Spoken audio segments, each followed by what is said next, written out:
So let's talk about constitutions.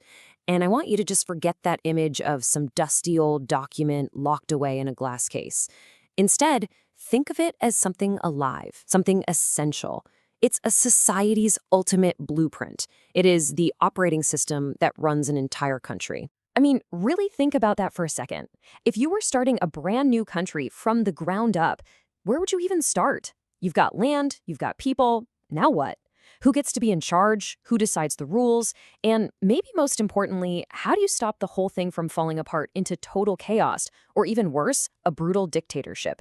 That right there is the core challenge that makes a constitution so necessary. Because really, it all boils down to this one single thing: a problem of power. How do you organize it? How do you control it? And how do you convince everyone that it's legitimate? Look, any society, it doesn't matter if it's a tiny village or a huge nation, has to solve this puzzle. Political thinkers have this idea that a state is basically the one institution that has a monopoly on the legitimate use of force. But, okay, who gets to use that force? And what are the rules? This is exactly where the need for a foundational rulebook, a constitution, comes from. It's the answer to that fundamental question of how we organize ourselves. Okay, so if that's the big problem, what's the solution? Well, we call it a constitution. But it's so much more than just a legal document. It's like a promise a society makes to itself. And here's the crucial idea. A constitution is a mechanism. It's a tool, a piece of machinery that takes all that raw, messy political power and channels it into predictable, structured institutions. You know, a legislature to make laws, an executive to carry them out, courts to interpret them. It doesn't just hand out power. It defines it, it structures it, and critically, it limits it.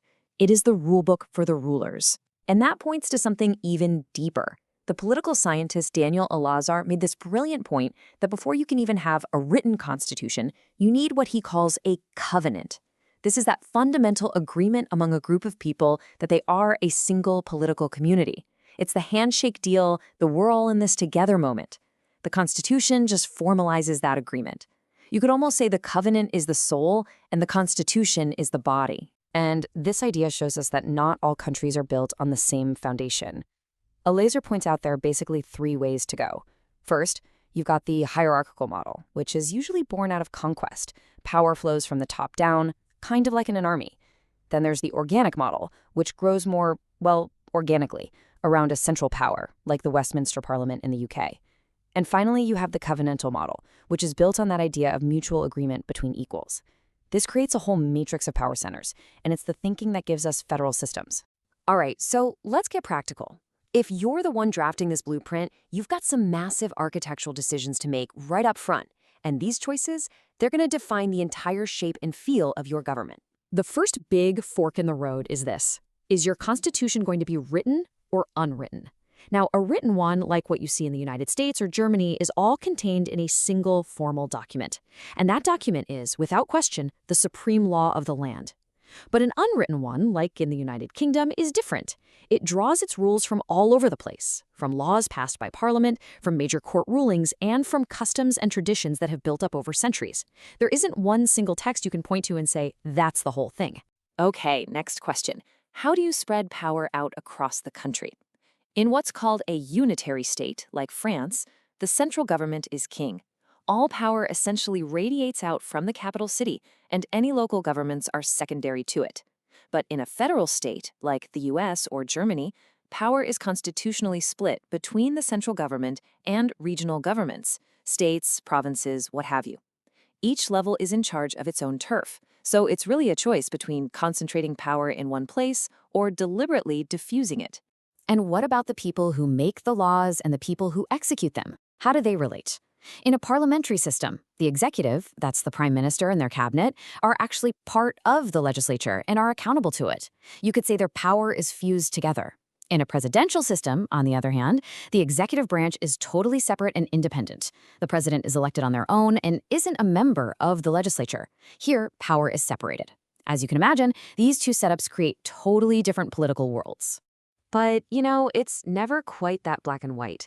Even when a country has a famous written constitution, that text is almost never the whole story. The real constitution, the one that operates day to day, is always a blend of written text and unwritten rules. Seriously, The reality is that even countries with these big, formal written constitutions depend heavily on unwritten stuff. You've got conventions, which are just the accepted rules of the political game. You've got judicial precedents, where court rulings over the years have shaped what the Constitution actually means in practice.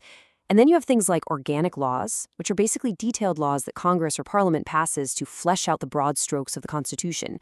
The written document is just the skeleton. These are the muscles and tendons that make it move. So this brings us to one of the biggest design challenges of them all.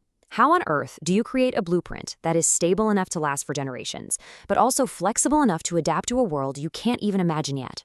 It's this incredible balancing act. I mean, think about it. If your constitution is too easy to change, too flexible, it's not going to be stable. It won't provide that solid foundation. But if you make it impossible to change, if it's too rigid, it just becomes a fossil. It gets outdated and totally irrelevant to the society it's supposed to be guiding. So how do you thread that needle? Well, the most obvious way is through a formal amendment process. And this is almost always designed to be really, really hard. Think of it like a critical software update that needs multiple layers of authorization. Usually, there's a proposal, which often has to come from the legislature.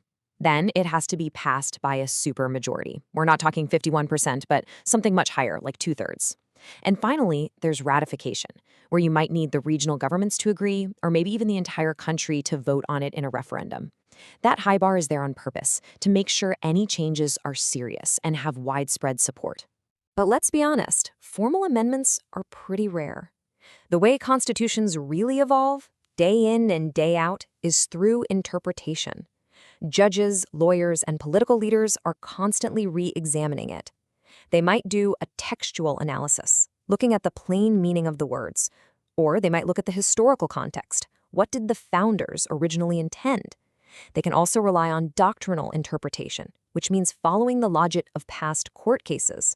Or they might take an equitable approach, trying to balance everyone's interests to reach a fair outcome. This is how a phrase written over 200 years ago can be applied to something like the internet.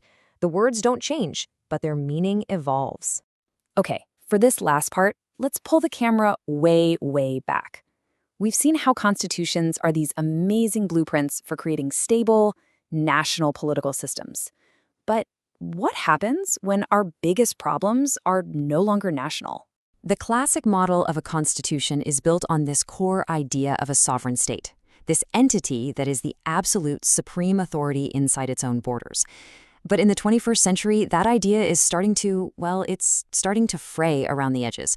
Problems, money, information, and people now flow across borders so easily that it's challenging the very idea that a nation can be a self-contained island. And you see these forces pushing on the old blueprint everywhere. You have global human rights norms that put pressure on a country's internal laws. You have international environmental law, trying to tackle problems like climate change that no single nation can solve alone.